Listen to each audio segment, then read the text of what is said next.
The first drops fall, and in less than 30 seconds, your yard empties. The feeder is left swinging alone. The branches become still. The sparrow that had been on the fence all morning has disappeared. The blackbird that was singing in the hedge no longer sings. You look out the window and think, did they fly away? Did they take shelter in some big tree? They'll come back when it stops. They didn't fly away. They aren't in a big tree. And what they are doing right now, just meters from your kitchen, is one of the most precise survival operations in the animal kingdom. You've never seen it, but it's happening right now. This is a hidden reality of nature. Most people believe that when it rains hard, birds go to take shelter far away in a forest, in a barn, somewhere we can't see. Science discovered something very different. The birds in your yard don't go far when it rains.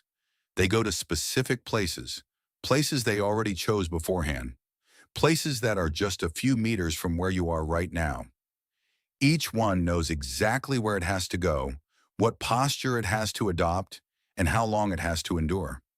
What you are going to learn now is the secret map of the rain, and after hearing it, you will never look at your wet yard the same way again. The first thing you need to know is something biologists call the rain posture, and most people have never heard of it. When a bird gets into its shelter and prepares for a long storm, it doesn't stay the way you imagine. It doesn't stay relaxed with its feathers loose, just waiting. It adopts an exact position and holds it for hours. The body becomes almost vertical. The neck shrinks until the head almost touches the chest. The feathers are flattened tightly against the body with no gaps. The wings are tucked against the torso as if they were a closed cape. And the feet, this is the most impressive part, grip the perch with such force that the bird can fall asleep and not fall because the tendon locks itself. Why does it do all that? For a very simple reason: water. A bird's feathers, when properly arranged, are almost waterproof. The water slides off. But if the feathers get ruffled, if even one opens where it shouldn't, the water gets in. And if the water gets in, it reaches the skin. And if it reaches the skin, the body temperature drops. And if the body temperature drops, the bird will die in less than a night. Every feather out of place is a chink in the armor. That's why during a storm, birds do not move. It's not out of fear, it's physics. Every movement opens a gap. Every gap lets rain in. And every drop of rain is 1 degree less in a body that weighs 14 g. Now that you understand the posture, comes the next question. Where do they go? Let's go species by species because each one chooses differently. The cardinal, for example, has an almost universal favorite: hollies. If you have a holly bush in your yard, I guarantee it's in there.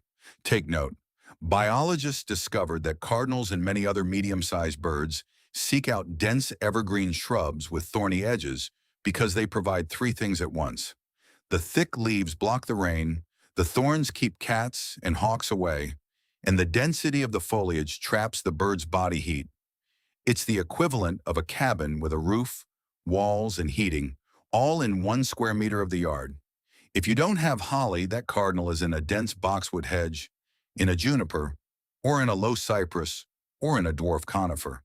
They always choose shrubs with leaves all year round, never a tree with large, spaced-out leaves because water gets in through there. Small birds, chickadees, titmice, nuthatches do something even more surprising. They don't stay in shrubs. They get inside holes. And here comes a fact that you'll find hard to believe. A chickadee can withstand a 12-hour storm inside a hole the size of a coin. Just that. A small hollow in an old tree, a crack between roof tiles, a cavity behind loose bark. That small space keeps the bird alive while it rains heavily outside. The reason is mathematical. Such a small space is heated solely by the bird's own body heat. The temperature inside the hole can be 15 or 20 degrees higher than the air outside. For a 14 g body that is losing heat all the time, those 20 degrees are the difference between waking up alive or not waking up at all. That's why when you see a chickadee enter a small hole and disappear, it's not that it hid out of fear, it's that it got into its radiator. Before telling you the next part, if you made it this far, consider the depth of this survival, because what comes next is what will leave you speechless. Small birds don't always take shelter alone. In severe storms, they do something that scientists have called a collective sleepover. In closed nest boxes in large tree cavities, biologists have documented that birds that normally don't get along during the day come together. 9 eastern bluebirds can share a single box during a nighttime storm, birds that fight over a perch during the day at night. When it rains and it's cold, they squeeze into the same wooden cube. But the record is held by a small species from western North America, the pygmy nuthatch. In a single cavity, on a single cold, stormy night, more than 100 pygmy nuthatches have been counted pressed against each other. 100. In a tree hole. What for? To stay warm. When 100 birds weighing 14 dreen gather in a small space, the air between them rises up to 21 Celsius above the outside temperature. It's a living boiler, a biological heater that runs solely on bodies. And at dawn, when the rain stops, they come out one by one, regain their social distance, and go back to fighting over seeds as if the sleepover from the night before had never happened. But it did. It happened, and it will happen again the next time it rains hard. Now, not all birds hide when it rains, and this will also surprise you. Robins keep hunting. Yes, in the rain. The reason is very interesting. When it rains, earthworms come up to the surface of the ground because water gets into their tunnels and they can't breathe. For robins, a storm is not a threat. It's an all-you-can-eat buffet. They go down to the ground, search in the grass, and eat twice as fast as normal. That's why often, when the whole yard seems deserted in the rain, you see a robin calmly on the lawn, pecking without moving from that spot. It's not that it's braver, it's that it's taking advantage. Hummingbirds also keep flying. This, seeing how small they are, seems impossible. But their feathers have a microscopic structure that repels water better than any other birds, and they flap their wings at such a speed that the drops don't even manage to settle on their bodies. They literally fly between the drops, and since their metabolism is so fast, they need to eat very frequently, so they can't afford the luxury of hiding for hours. If you live in an area with hummingbirds, look out the window when it's raining lightly. If you have flowers in the yard, a feeder with sugar water, will you see one? It's one of the most impressive sights a garden has to offer. But there is one more layer, one that almost no one talks about, and that changes everything you've heard so far. Birds return to the same shelter, storm after storm. Year after year, researchers from Cornell University in the United States tagged chickadees and put miniature transmitters on them to study where they took shelter during storms. The results were extraordinary. The same chickadee used the same hole in the same tree in every storm.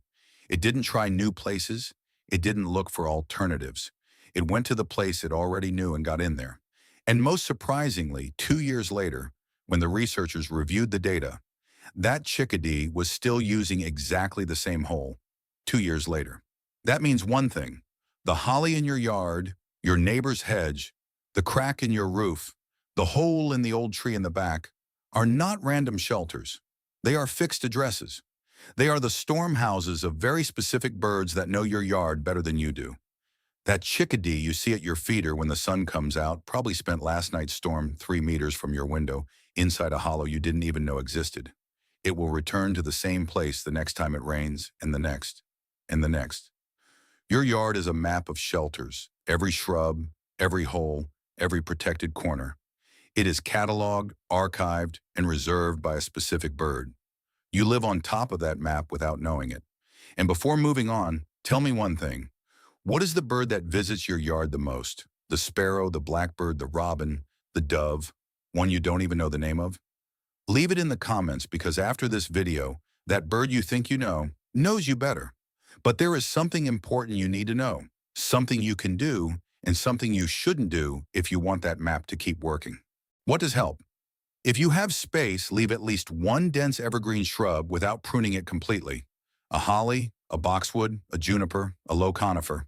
To you, it's just a shrub. To your birds, it's life insurance in every storm. If you can, leave an old nest box up during the winter.